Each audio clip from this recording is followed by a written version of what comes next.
Nuclear apocalypse, melting ice sheet, Cold War-era nuclear waste uncovered at Camp Century. Determining who is responsible for cleaning up the waste could also lead to political disputes not considered before in another Chernobyl.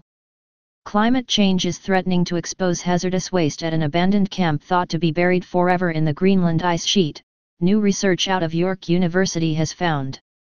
Camp Century, a United States military base built within the Greenland ice sheet in 1959, doubled as a top-secret site for testing the feasibility of deploying nuclear missiles from the Arctic during the Cold War. When the camp was decommissioned in 1967, its infrastructure and waste were abandoned under the assumption they would be entombed forever by perpetual snowfall. 2 generations ago, people were interring waste in different areas of the world, and now climate change is modifying those sites, said William Colgan, a climate and glacier scientist at York U and lead author of the new study. It's a new breed of climate change challenge we have to think about. The study was published August 4 in Geophysical Research Letters, a journal of the American Geophysical Union. Climate change has warmed the Arctic more than any other region on Earth, and the new research has found that the portion of the ice sheet covering Camp Century could start to melt by the end of the century. If the ice melts, the camp's infrastructure, as well as any remaining biological, chemical, and radioactive waste, could re-enter the environment and potentially disrupt nearby ecosystems, say the study's authors.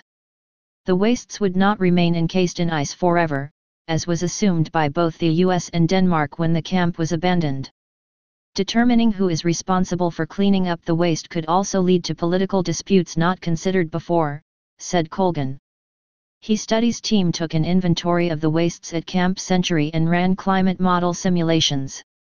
The researchers also analyzed historical U.S. Army engineering documents to determine where and how deep the wastes were buried and how much that part of the ice cap had moved since the 1960s.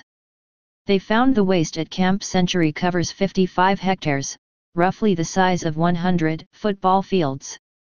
They estimate the site contains 200,000 liters of diesel fuel, enough for a car to circle the globe 80 times, and 240,000 liters of wastewater, including sewage. Based on building materials used in the Arctic at the time, the authors speculate the site contains polychlorinated biphenyls, PCBs, pollutants toxic to human health, along with an unknown volume of low-level radioactive coolant from the nuclear generator. Camp Century's waste presents a non-trivial environmental hazard, said Colgan. When the ice melts, pollutants could be transported to the ocean, where they could disrupt marine ecosystems. When we looked at the climate simulations, they suggested that rather than perpetual snowfall, the site could transition from having a buildup of snow to having primarily melting conditions as early as 2090, Colgan said. Once the site transitions from net snowfall to net melt, it's only a matter of time before the wastes melt out, it becomes irreversible. The assumption that any waste could be buried forever under ice is unrealistic, said James White, a climate scientist at the University of Colorado in Boulder, who was not connected to the study.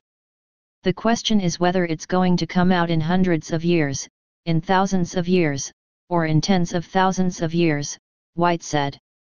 This stuff was going to come out anyway, but what climate change did was press the gas pedal to the floor and say, it's going to come out a lot faster than you thought. Rather than start remediation now, Colgan said, it really becomes a situation of waiting until the ice sheet has melted down to almost expose the wastes that anyone should advocate for site remediation. But the study does raise questions about who is responsible for cleaning it up when it is exposed. The implications of climate change on politically ambiguous abandoned waste was something not taken into consideration at the time the camp was built. International law is clear about responsibility for preventing future hazardous waste, but ambiguous about who is liable for waste already discarded, said Jessica Green, a political scientist specializing in international environmental law at New York University who was not connected to the study. Although Camp Century was a U.S. base, it is on Danish soil, and although Greenland is a Danish territory, it is now self-governing, she said. The issue deepens. 3 scientists investigating melting Arctic ice may have been assassinated, professor claims. Cambridge professor Peter Wadhams suspects the deaths of the 3 scientists were more than just an extraordinary coincidence.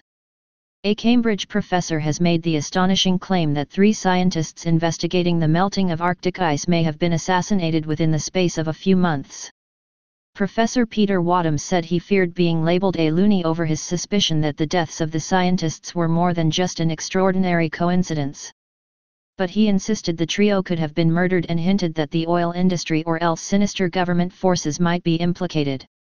The 3 scientists he identified, Seymour Laxon and Catherine Giles, both climate change scientists at University College London, and Tim Boyd of the Scottish Association for Marine Science, all died within the space of a few months in early 2013.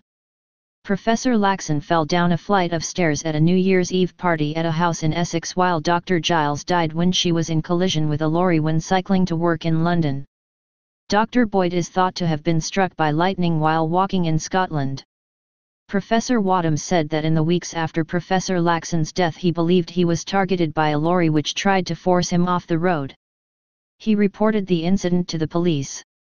Asked if he thought hitmen might have been behind the deaths, Professor Wadhams, who is professor of ocean physics at Cambridge University, told The Telegraph, "Yes.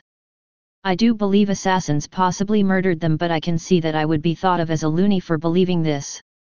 But it's just very odd coincidence that something like that should happen in such a brief period of time." He added, the deaths were accidents as far as anybody was able to tell, but the fact they were clustered like that looked so weird." Asked who might have wanted them out the way, he replied, "I can only think of the oil lobby, but I don't think the oil lobby goes around killing people." He admitted it would have been stupid to go to the police with his concerns over the 3 deaths, not least because he was suspicious of the authorities. He cited the example of the death of the government's weapons expert Dr. David Kelly. Professor Wadhams added, "I thought if it was somebody assassinating them, could it be one of our people doing it, and that would be even more frightening. I thought it would be better not to touch this with a barge pole." His suspicions drew outrage on Saturday from Professor Laxon's partner, who was also a close friend of Dr. Giles. When told what Professor Wadhams had said, Fiona Strawbridge, head of e-learning at UCL, replied, "Good God. All of this is completely outrageous and very distressing." The couple had been staying in a friend's converted mill in the Essex countryside when her partner fell down the stairs in the early hours of New Year's Day. He died the next day from head injuries. "It was very steep stairs and I heard Seymour fall," said Ms. Strawbridge. "It is just completely bonkers to suggest murder.